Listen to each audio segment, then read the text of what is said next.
Donna Druchunas and going to talk about some bobbles for our Aran knitting masterclass.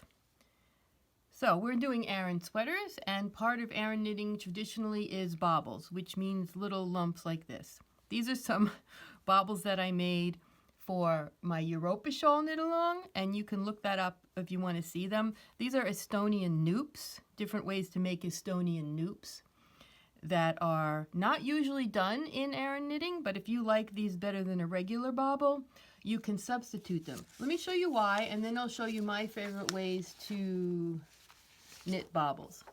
Okay, so this is a chart for some kind of diamond cable, and it doesn't have any bobbles on it, but if it did, there would be a square like here and here. That would be like one place where a diamond pattern might have bobbles. And then over here, there would be a chart symbol that said bobble. So you see the bobble stitch, it just takes up one square in the chart.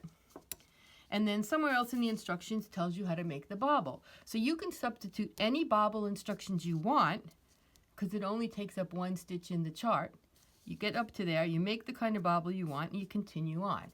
So that's why you can substitute it. Super easy. You could even leave them out or put a bead on if you wanted to do something completely different. Super easy to modify that in a pattern. Okay, so here's the swatch I had with the showing different ways to make noops. Now I'm going to show you Aran bobbles for this project. So the main size of bobble that I usually see is made out of 5 stitches. It starts with one stitch on the chart, one stitch in the knitting, and we're going to knit in the front, back, front, of that stitch. So now I've made 5 stitches out of that one. Notice after I had the 5 new loops, I took it off the left needle. Now I have the 5 loops here. Well, how do I work them? I'm going to turn. Some people use a technique called knitting backwards for this. I don't particularly care for that technique, but it works just as well if you don't like turning around. So you're going to purl 5 because you're on the wrong side, and the bobble is usually worked in stockinette stitch. So I had created 5 stitches out of 1. So now I'm working back and forth for a few rows on those 5 stitches. So I've purled 5. Now I'm going to turn. I'm going to knit 5.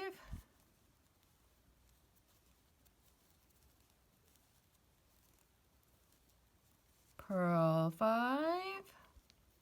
So see, it's turning, which is one reason some people don't like bobbles. I will show you the knitting backwards thing in case you want to try it, and I'm also going to show you my favorite way to do bobbles without turning, which is something I invented myself. Okay, so I did that. So I increased, purled, knit, purled. Now I'm back here, and I want to finish my bobble. I need to go back to one stitch. So I'm going to do some kind of decrease where I end up with only one stitch. So what I usually like is a decrease that stands straight up. So we're going to do a central double decrease, only working with 5 stitches. So what I'm going to do is I'm going to slip 3 together knitwise. All right? Then I'm going to knit 2 together.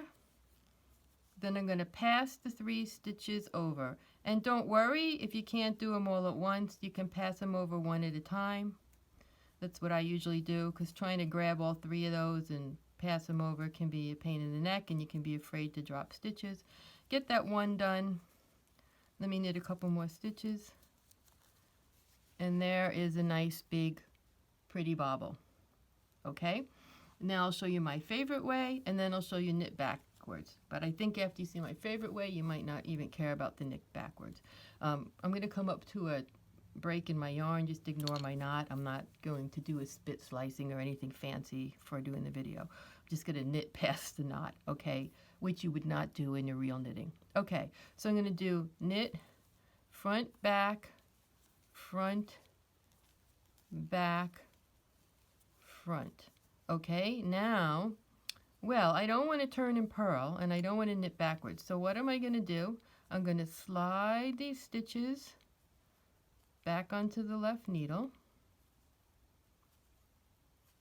Then I'm going to bring my yarn across the back, ignoring my cheat there of joining a new piece. I'm going to bring my yarn across the back, and I'm going to knit them again. So I'm making an I-cord bobble here, essentially. 1, 2,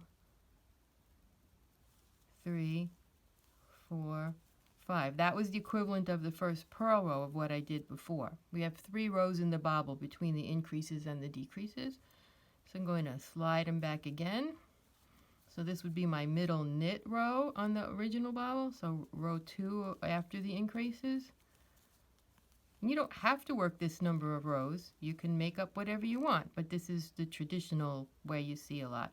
And it usually was 5 rows or an odd number because you were turning back and forth. So you had to do that to have a right side, wrong side, and so forth.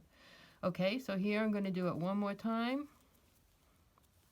And then I'm going to slide them back over onto my thing, and then I'm going to do my decrease, my thing being my left needle.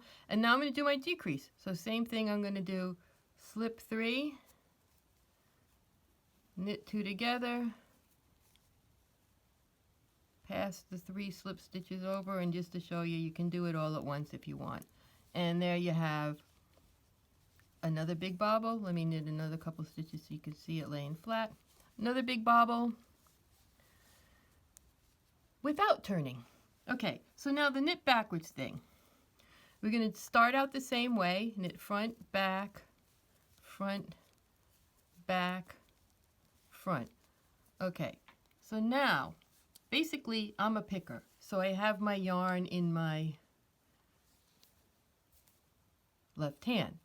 Now to go backwards, I'm going to have to think about, how am I going to do that? I'm going to throw the yarn, I'm going to pick the yarn. Well, because it's in my left hand, I have to throw to go backwards. So I'm going to put it on, I'm going to throw it around the needle. So see what you're doing? It's basically like whatever technique you use, you do the other one. So if you're a picker, you're going to throw on the way back with the wrong hand. And if you're a thrower, you're going to pick on the way back with the wrong hand. And I'm really not that great at doing this knit backwards thing. In fact, see, I did it wrong, so my stitches are now facing the wrong way, the wrong legs in the back. It doesn't really matter because I can just knit through the back loop this time across. I will include a link for a couple other videos for you, people who do it different ways so that you can see it from someone who's really good. So what did I do before I did that way? So I would wrap it that way to get them the proper way.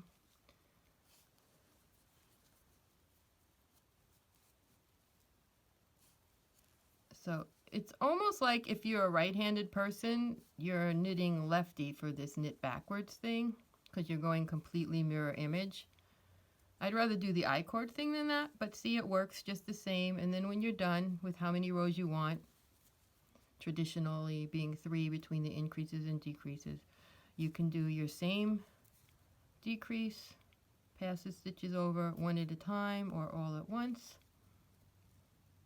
or 1 and then 2. It doesn't matter how you pass them over, just so long as you get them in the order they were. And if you do them one at a time, that happens. And so there you go. So this one I only did 2 rows between the increases and the decreases, so you can see it makes a little smaller bobble if you wanted to do that. Okay, I'm going to come back and show you just a teeny bobble with only 3 stitches in it in case you think these are too big and you don't like them, and then we'll be done with my ideas for bobbles.